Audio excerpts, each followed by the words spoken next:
या देवी सर्वभूतेषु बुद्धिरूपेण संस्थिता नमस्तस्यै नमस्तस्यै नमस्तस्यै नमो नमः। राधे राधे, जय माता दी। आज एकादशी है और ज़्यादा से ज़्यादा लोग व्रत रखते हैं। तो आज एकादशी के दिन चावल नहीं खाते हैं, शायद सबको पता होगा।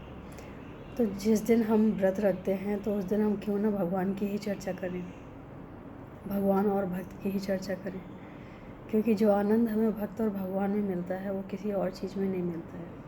तो बहुत ज़रूरी ये है कि हमें किस चीज़ में आनंद मिलता है। सबसे ज़्यादा खुशी हमें मिलती है जब हम भगवान की चर्चा करते हैं या सुनते हैं। तो आज हम भगवान की चर्चा करेंगे एक भक्त के माध्यम से। जब हम भक्त और भगवान की कहानी सुनते हैं या उनकी लीलाएं सुनते हैं तो हमें स्वतः ही प्रेम अपने आप ही जागृत होने लग जाता है भगवान के प्रति। तो जो भगवान को प्रेम करना चाहते हैं वो भक्त और भगवान की ज़रूर कथाएं सुनें। उनकी कथाओं से हमारा विश्वास अटूट होता है, क्योंकि भक्त भी एक इंसान ही है। जब वो जुड़ सकते हैं भगवान से तो हम क्यों नहीं जुड़ सकते हैं। तो बहुत ज़रूरी है कि हम अगर प्रेम करना चाहें तो जुड़ना ज़रूरी है। और हम जुड़ें कैसे? किसी न किसी के माध्यम से हम जुड़ते हैं और वहीं हमारा प्रेम अटूट होता है। हम स्वतः ही नहीं जुड़ पाते हैं कभी भी। तो अगर हम भक्त और भगवान की कहानियों से जुड़ें तो हमें बहुत जल्दी भगवान से प्रेम हो जाएगा। तो ऐसी ही कहानी आज हम लेके आ रहे हैं जो हमने बचपन में सुनी। शायद आज से 35 साल पहले की कहानी हो गई है। वो कहानी हमने आज तक नहीं सुनी। फिर उसके बाद 2-3 दिन पहले ही सुनी, लेकिन वो थोड़ा सा डिफरेंट थी। लेकिन जो हमने ये कहानी सुनी वो हमें अभी तक याद है, क्योंकि वो हमें बहुत अच्छी लगी थी कि भगवान को जो भी दो पूर्ण समर्पित करके दो।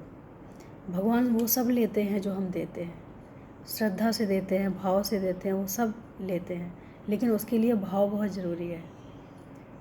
तो एक बूढ़ी माँ थी, तो उनको भक्ति का तो पता ही नहीं था कि होती कैसी है, लेकिन वो कथाओं में बहुत रुचि रखती थी। तो जब वो कथा सुनने जाती थी तो वहाँ पंडित जी ने बोला कि कुछ भी करने से पहले अगर भगवान को स्मरण करो तो वो चीज़ भगवान पे समर्पित हो जाती है। फिर उसमें कोई भी अशुद्धता नहीं रहती है, वो शुद्ध हो जाती है। तो बस सारी चीज़ें भूल के उन माता जी ने सिर्फ एक ही चीज़ याद रखी, क्या? कि हम जो भी काम करेंगे भगवान का नाम लेंगे। और ऐसा ही किया उन्होंने। वो जो भी काम करती भगवान का नाम लेती, खाना बनाती तो भगवान का नाम लेती, जो भी करती, घर में झाड़ू भी लगाती तो भगवान का नाम लेती। एक दिन हुआ ये कि वो कूड़ा डालने के लिए, जो घर का जो कचरा होता है वो निकला, तो वो डालने के लिए कहीं बाहर गई। लेकिन इत्तेफाक की बात, उनको ये नहीं बताया गया था या उनको ये समझ नहीं आई थी कि जो भी हम भगवान का नाम लेके अर्पित करते हैं तो वो समर्पित हो जाता है भगवान को। तो उन माता जी ने क्या किया, जब कूड़ा डालने लगी तब भी उनके मुख पे भगवान का ही नाम था। तो जब कूड़ा उन्होंने डाला तो भगवान के सर से लेके पूरे नहा चुके थे वो कचरे से।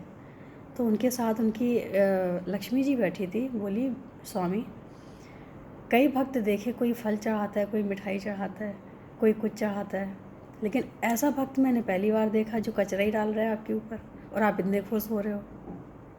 तो भगवान ने बोला, बहुत अच्छा, कि हमारे लिए चीज़ों का कोई महत्व नहीं है, हमारे लिए सिर्फ और सिर्फ भाव का महत्व है।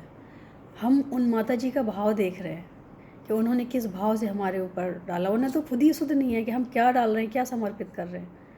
तो उनके लिए ये ज़रूरी नहीं है कि हमने क्या दिया, उनके लिए ये ज़रूरी है कि हम भगवान का नाम ले रहे हैं, हम जो भी कार्य कर रहे हैं भगवान का नाम लेके कर रहे हैं। तो बहुत ज़रूरी है कि अगर हम भगवान का नाम ले रहे हैं तो ये भी तो ज़रूरी है कि हम किस स्थान पे लें। हर जगह हम नाम लेते हैं लेकिन वो हर चीज़ समर्पित होती है भगवान को, तो थोड़ा सा सोचना चाहिए। लेकिन उन माता जी का भाव इतना अच्छा था, तो भगवान को भाव की ज़रूरत है और भाव से उन्होंने हर चीज़ समर्पित, उन्होंने ग्रहण की, उन्होंने समर्पित की, उन्होंने ग्रहण की। तो भक्त और भगवान के बीच में अगर कुछ है तो वो सिर्फ और सिर्फ भाव है। ना पैसा है, ना कुछ और चीज़ है, ना कोई भोग है, कुछ भी ऐसा नहीं है। अगर भाव जुड़ा है, जिस चीज़ में जुड़ा है, तो भगवान बहुत प्रेम से लेते हैं। तो सबसे पहले अंदर से भाव पैदा करें भगवान के लिए, अगर भगवान से प्रेम करना चाहते हैं तो। भाव के भूखे हैं भगवान, चीज़ों के, वस्तुओं के नहीं है। अगर भाव अच्छा है तो उनके लिए कुछ भी ना हो तब भी आप जुड़े रहोगे, और अगर भाव नहीं है तो आप कुछ भी चढ़ाते रहो, उनके लिए कोई महत्व नहीं रखता है। कहानी कैसी लगी, अगर हो सके तो लिखना, आगे कुछ और कहानी लेके आएंगे। आज के लिए इतना ही। एक चीज़ और बोलना चाहेंगे कि जब आप सोचते हो या हम सोचते हैं कि ये काम हम कर रहे हैं तो हमें घमंड हो जाता है, लेकिन अगर हम ये सोच के चले कि हमसे ये कुछ है, कोई शक्ति है जो हमसे पीछे से करवाई जा रही है, हम तो सिर्फ माध्यम मात्र हैं, तो हमें कभी घमंड नहीं होता है। घमंड तो उनको होता है जिनको अपनी शक्तियों का पता हो, अपनी आपका वैल्यू का पता हो। लेकिन उनको कैसे घमंड हो सकता है जो हर रोज़ कुछ ना कुछ सीखने की कोशिश करते हैं। जो सीखने वाला होता है वो घमंडी नहीं होता है, जो देने वाला होता है वो कभी कभी घमंड कर भी सकता है, लेकिन सीखने वाला कभी घमंडी नहीं हो सकता है। तो हमेशा सीखें, घमंड नहीं आएगा कभी। 2 लाइनें अपने कान्हा जी के लिए। दर्द दिल की दवा दीजिए मेरे प्यारे, दर्द दिल की दवा दीजिए मेरे प्यारे, वृंदावन अब बुला लीजिए मेरे प्यारे, वृंदावन अब बुला लीजिए। राधे राधे, जय माता दी।